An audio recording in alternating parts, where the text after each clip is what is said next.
Yoga and men. Men and yoga. I'm glad you're here. Let's talk about this. Welcome to our Friday chat. Every Friday at 12:30 Eastern Standard Time. We're going to cover a topic every week. And this week, any donations you'd like to make towards the Southampton Animal Shelter, adopt, don't shop. That would be great. And in memory of our loving friend, Daniel DeSalvo, would be even better. So yoga and men. Let's take this back a little bit. If you haven't caught the first two Friday chats that we've had, you can catch them on this same Instagram feed. Look at the last two Fridays. You can also catch it on our YouTube channel, which is titled Kara Yoga. Yoga and men. Let's discuss this. Yoga is thousands and thousands and thousands of years old, for those of you who didn't know that already. The history of yoga can be traced back to men, starting with the meditation side of yoga. Hi, Sasha. Or shall I say Sasha. So, we had ancient texts written. The first thing was the Bhagavad Gita, which is over 5,000 years old. It was written 5,000, I think 100 something years ago is what they're claiming. They are claiming. And then, so from that was born this meditation, and then there's 3 levels that come with that of that meditation. I'm checking my notes. Please hold. So we have Bhakti Yoga, Jnana Yoga, and then Karma Yoga. Now, I don't know if I'm pronouncing the Jnana Yoga right, because it starts with, it's Jnana, so it might be Jayanana, or Janana. I don't know, a little tricky. Hi, Angelique. So those 3 things were born from the Bhagavad Gita. So this ancient text that was written, and if you've ever heard of it, it's really a poem.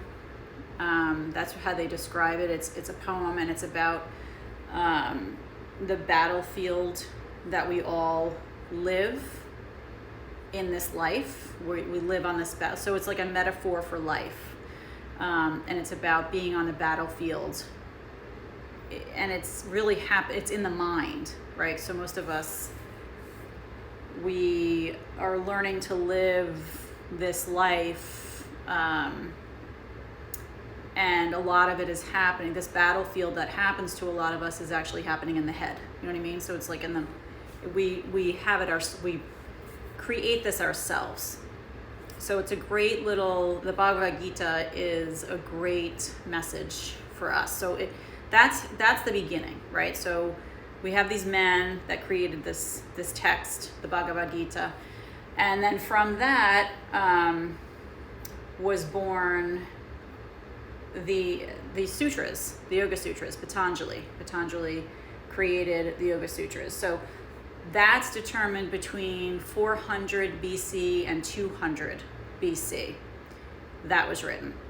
So if you think about the Bhagavad Gita going back 5,100 something years, right?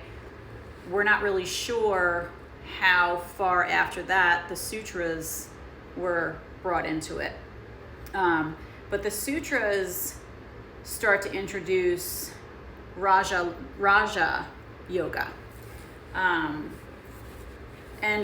these texts talk a lot about yoga, the beginning of yoga, with men meditating, let's say in caves, things like that. They kind of like remove themselves from not everyday life, I don't want to say that, but the general life. And they decide to investigate or go into a different realm to experience meditation and what that can do to bring us. The whole goal is to bring us to enlightenment. We want to become enlightened, right? So that's the whole thought of that. So we're going back thousands of years here, where in the history of yoga, men were the big part, right? The driving force of this. So yoga then was more meditative. These scriptures, these texts, if you read them, they talk a lot more about yoga as being in a seated position. So you're not even, the asana part, the posture part, the movement part of yoga didn't even start those thousands of years ago. And I'm forgetting where I read this or got this information from, but so it's definitely worth Googling or checking on this one. But the movement, the postures side of yoga is actually quite recent in comparison to that 5,000 year old movement of the scriptures having been written. So for some reason in my head it's saying like 1,000 years ago is when the posture part began, but again, it's worth double checking on that. So we had the Bhagavad Gita, right? Then we have the sutras, right? So Raja Yoga was more of like a meditation, let's sit still, right? We have this men, mostly men. And then from that was born Tantra Yoga, which became now more about the energies, which, you know, a lot of yoga now is about that still. We have this beautiful sensation through the body, where we're aligning energies, we're feeling things. So there's that Tantra part of it. And then from there we move into the Hatha part of it. So the Hatha is the postures, the thought that the body is really a vessel. It's a holy vessel. And over those thousands of years, the people that introduced yoga figured that the body can now be used as a vessel to get to that place of enlightenment, which is pretty cool. Because if you practice yoga and you move the body, if you do any kind of movement with the body, right, dancing, you can feel that. You can feel that energy shifting. You can feel the clearing of channels, the clearing of energies. So why it took them so long to get to that, I don't know. But even so, we have this beautiful gift of yoga. Now move into the Western world. Okay, so then let me just step back just 1 second. So we have these men, right, went into caves.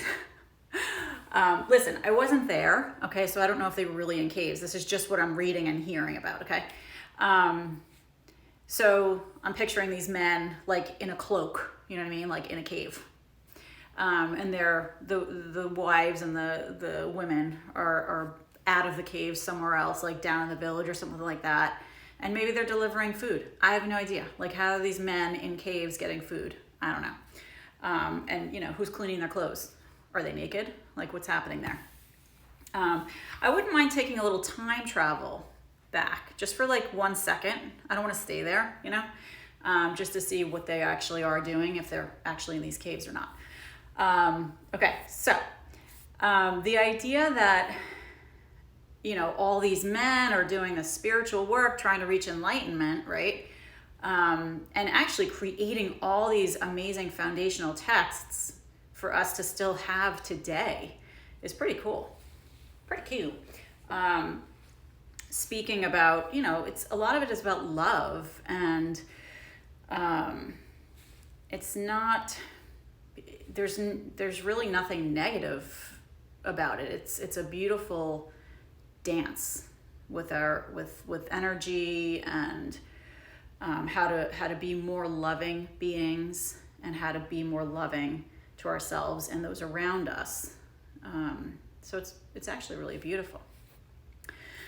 So the idea that women became now more involved in this yoga movement, what I'm studying is that it's showing that more in the Tantra era, women started to get more involved in it when the energies were more introduced and things like dancing and chanting and stuff like that came into the picture. Women, were seen or more involved in the practice of yoga. Again, I don't know, I wasn't there. I don't know how true all this is. So we're just going on like studies and historians, what they have found out. So bear with me on that. The whole point of this talk today is to really discuss about men and yoga. Like what's the deal, man? What's the deal? So, somewhere along the line in the early 1900s, maybe actually it was the 1800s, I believe,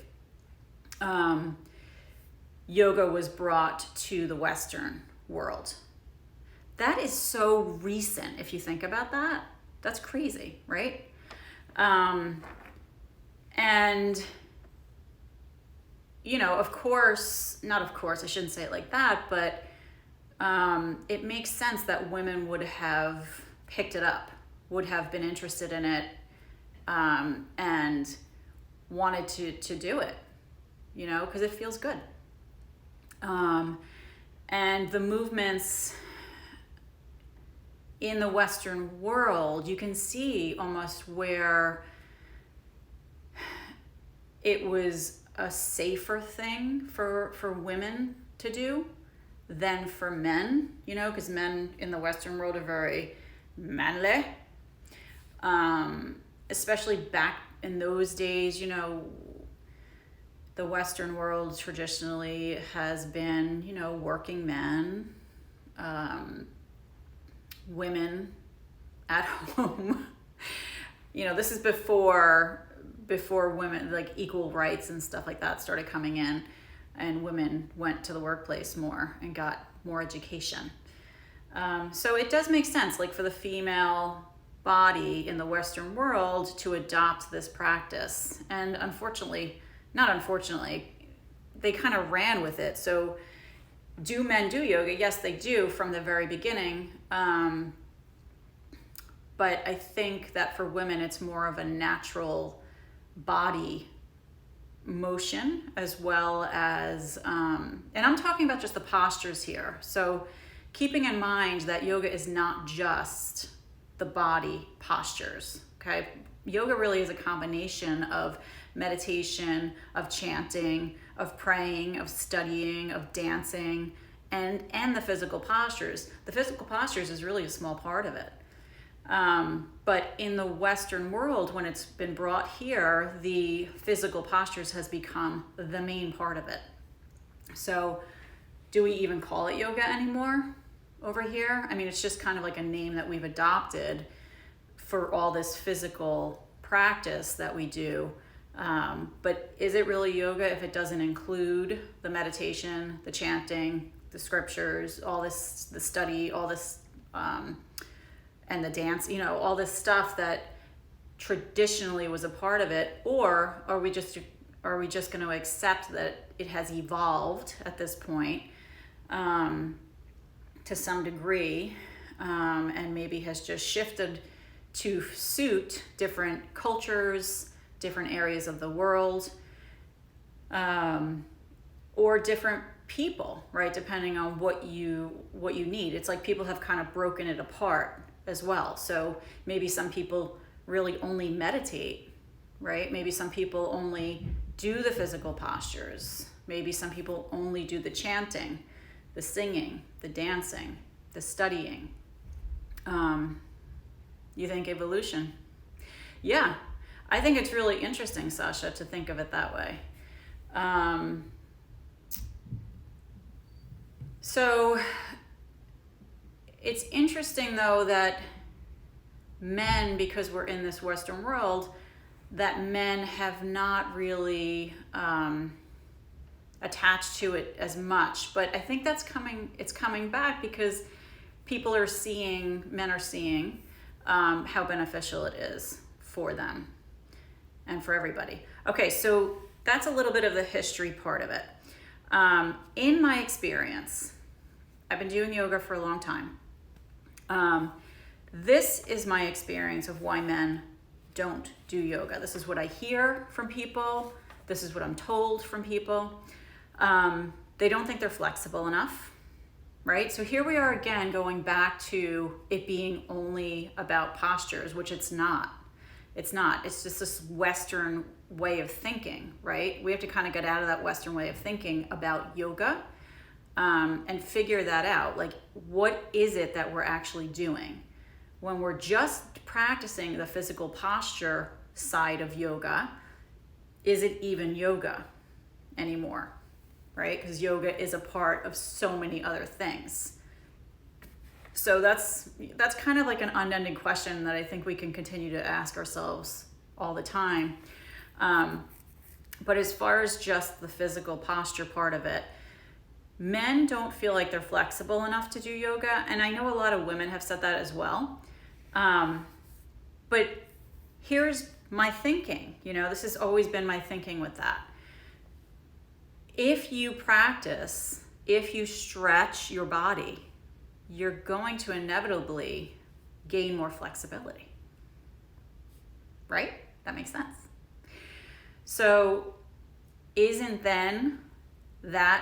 shouldn't that then be the biggest reason that you practice the physical side of yoga, is to become more flexible because you're not flexible enough? I mean, it seems like the natural thinking. Thank you, Sasha. I'm so glad you agree with me. Okay, so that's one reason that I get a lot. Intimidating. Men are intimidated. Since it is, in this Western world, a largely female-dominated thing, right? And if you're a man and you walk into a yoga class, for example, right? You might be the only man there. So it's intimidating, right? Not only for that reason, but because men sometimes are late to the game, now it's like, oh my gosh, I'm intimidated because she can do this and she can do that and I can't do those things, right? So now I'm intimidated and I'm not going to come back. I don't want to do this anymore because it doesn't make me feel good about myself because I'm comparing myself to those people. So for men, what I've heard, what I've learned, it can become intimidating for that reason, but also because it's a competitive nature that men tend to have. It's just the culture that we're in here.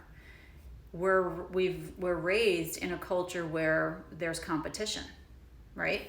So you have to kind of get rid of that idea that coming into a yoga practice is competitive, because it's not, and it shouldn't be.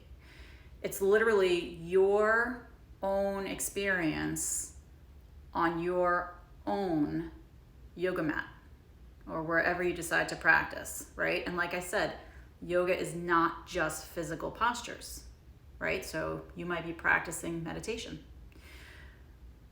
or chanting, or dancing.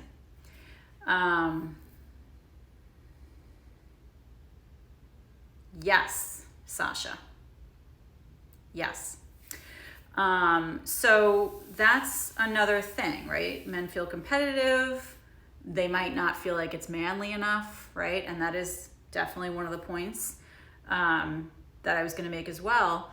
So Sasha, thank you for bringing that up. But yeah, it's men, you know what I mean? So it's not typically a very thought to be a manly thing to do. And here's kind of like here is a more surface thing that I'm going to say, and I definitely do not think this is all men, but it's just what I've learned and what I've heard over the years, that men can feel, if they're in a room full of women with tight clothes on, it distracts them. I'm sorry. I don't want to say that, but this is what I've heard. This is what I've been told. And it's interesting because in ashrams, right, in centers where you have communities that practice yoga, for example, the men traditionally were separated from the women. So women would separate in one room, men in the other, and that's how it was. So, if that was one of the reasons, it makes sense, I guess. I don't know. And then, like you said, Sasha, men don't tend to think that yoga is going to be challenging enough for them, right? So not only manly enough, but also challenging enough, right? They think that going to the gym is going to be, more of a challenge, or going for a run, or, boxing, or I don't know, whatever they do, whatever men do. I don't know. But let me just say, until, right, they think that way, until they try it. And then once they do the actual posture part of yoga, and let me just say, the posture part isn't even the hardest part. Meditation is really the challenging part of yoga. Sitting still, breathing, and focusing your mind, right? Yes. Hi, Jen. So just keeping that in mind. I've had it with my husband, he didn't say all these years, oh, yoga's too easy for me. But now that he's been practicing it with me more, he's definitely feeling like it's a challenge for him. It's not, because you can see somebody practicing yoga and, the posture side of it, because there's several different sides of yoga. And they make it look easy, right? But then when you try doing some of those moves yourself, it's not so easy, right? Holding a pose, learning how to breathe right, breathing and moving the body. It's hard because you get distracted. Easily people get distracted just by sitting still. Yes. Hi, Kelly. Okay.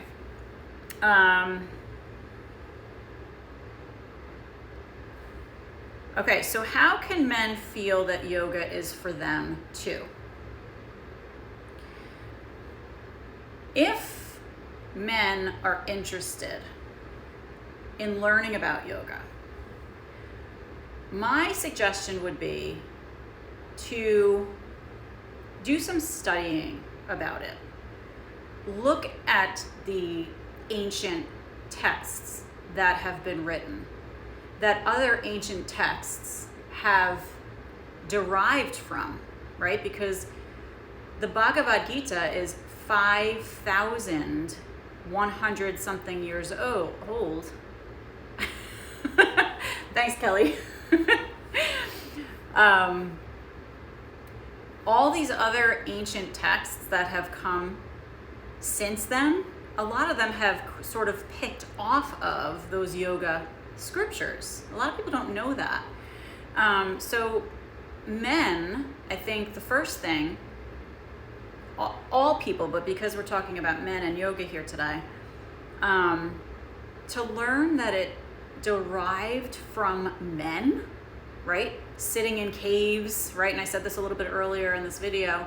I don't know if that's actually what they were doing, but I'm just kind of like visualizing this. But it was men. It was men that really brought yoga to life. And again, it was meditation. It started out as meditation for thousands of years before they even brought the body movement part into it. So we're talking 5,000 something years, okay, of meditation. And then we brought in the Tantra part of it, which was the energy flowing, right? And then the Hatha part of it, which is the postures, the yoga postures, came after that. And we're thinking like maybe 1,000 years ago only, which is crazy. You know, like it's amazing. So if you think about that, there's probably 4,000 years worth of yoga where they didn't even introduce the body movement part of it yet. And traditionally, it was men. It was men that brought all that. So there we go. We're trying to get men to practice more yoga here. So, you know, that's one thing if they study up on it and see, wow, you know, that's pretty interesting that it was men that really are responsible for introducing yoga into the world.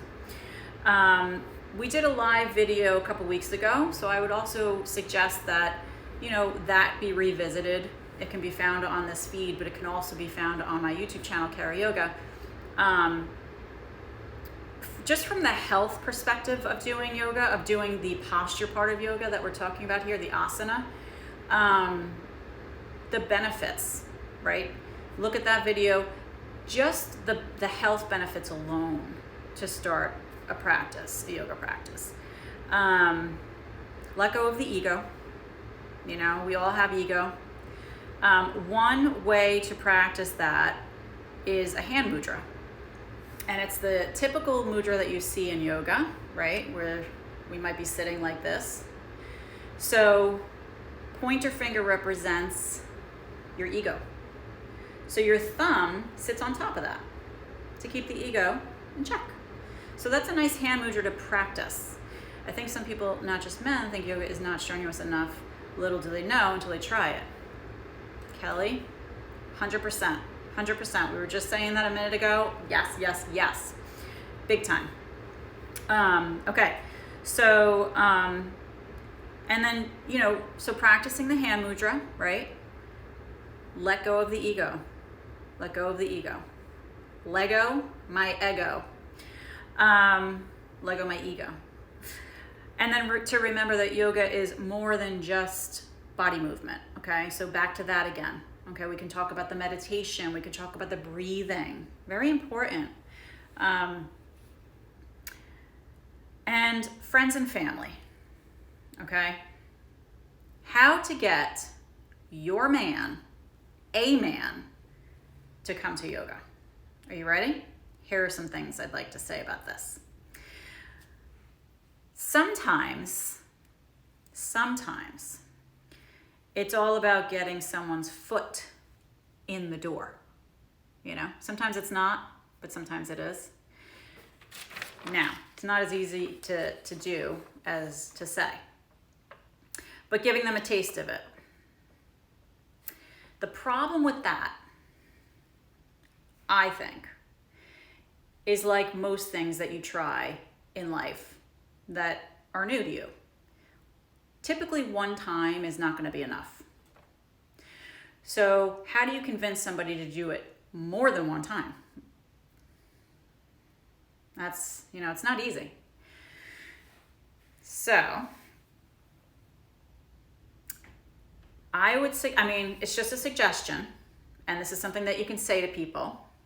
How about try it 3 to 6 times, you know, or at least more than once? Because one time is not going to really give you the full taste of it. And there might be something that you like in the next class that's different from this class. Okay? I know me personally, every class that I teach is different. So, and mainly what I do is the asanas, mainly, okay? Bring some meditation in, but it's very, it's very slight. It's sort of threaded throughout. It's not intense. So when I'm talking about different every time, all the movements are different every single time. So reminding somebody new, whether they're a man or a woman, that every yoga class is different, every yoga teacher is different, and every yoga community is different. So don't give up is all I'm saying after one class. So having said that, introducing your friend to something that you think that they would like, not necessarily what you would like. There's different types of yoga. Maybe they would like a certain type of yoga that's different from what you do. Maybe they want to try chanting. Maybe they want to try more meditation. But if it's to be together, you might want to, talk to them about that. I don't know. Be a power of example. This is probably the number one thing, right? Other male encouragement is really good. A lot of men will ask that question: how many men are in the class? Or maybe they have friends. The more that men actually try it and do it and like it, the more they're going to share that with their male compadres. And hopefully, they'll try it and they'll like it too. And it'll just keep spreading and spreading from there. And then, as somebody who wants to encourage their male friend or family member to try yoga, a big part of it is really just letting it go. Not hounding them, not always trying to convince them to try it because you love them, right? And you want what's best for them. But for your own mental health, letting it go is not the worst idea. And just being that power of example for them. And just because you think it's good for them, maybe they have something else that they want to do that is equally as good for them. Maybe they like to go for walks. Maybe they like to go for bike rides. Maybe that's a meditation for them. Maybe they like to listen to meditation and go for a walk, right? So that can be your yoga, which is an amazing thing. It's beautiful. So people in general, not just men, will come to their own conclusions on what they feel is best for them. And, just because yoga works for us doesn't mean it works for them, meaning the yoga that we practice, right? So allowing people to find their own yoga practice is a beautiful thing. So here's what won't work. Yikes. Making it a torturous or a chore-like experience. For example, it's my birthday today. Not really my birthday, this is just an example. It's my birthday today, and what I would like for my gift is for you to come to my yoga class. You know what I mean? Now it's a chore, right? They're doing it for you. They are not going to start a practice based on that because it's just your gift that they're giving you. Now, if you say, for my birthday, I want you to give me a whole year of yoga, that's a different story. That might work. And also it could ruin your special day because it's your birthday, right? Now they're coming to yoga and they're not going to fulfill your expectations of what you want for them, right? It's highly likely that that's what's going to occur. So this is also what won't work. Buying them a gift certificate. Now, I've had a yoga business for many, many years. This is how it goes. Somebody buys a yoga gift certificate for somebody because they want them to start yoga.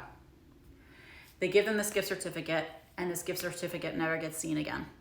Now, if it does get seen again, it is used because they don't want to waste the money.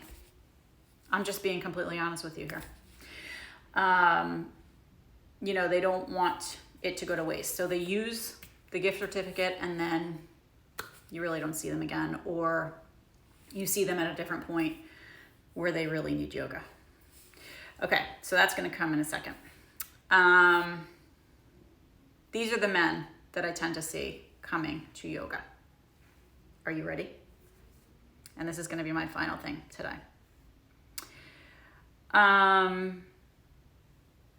Men who are, and I'm not trying to put anybody down, because watching this video in full is really going to help you understand what I'm trying to say here. Men who have been injured or have had surgery, I see those men coming into class of any age, because they realize that that's going to help them and they don't want to have surgery ever again. So I also see men who are wiser, not necessarily older, but wiser. So like those men who have been through surgery, some kind of a surgical procedure to fix their back, for example, or fix their neck, for example, right? They don't want to go through that pain again, or that stage where they get to that point in life where they need that to happen in order to be pain-free. When they've heard and they've learned, they become wise to the practice of moving your body, stretching your body, right? The asana, the posture part of yoga, and how it can help you avoid those issues in life. I see men come in who are looking to aid themselves in a different sport. So maybe it's golf, maybe it's running. So that's, and it's good. You know, I think whatever gets people into a yoga practice is good. And here is the final type of man that I tend to see.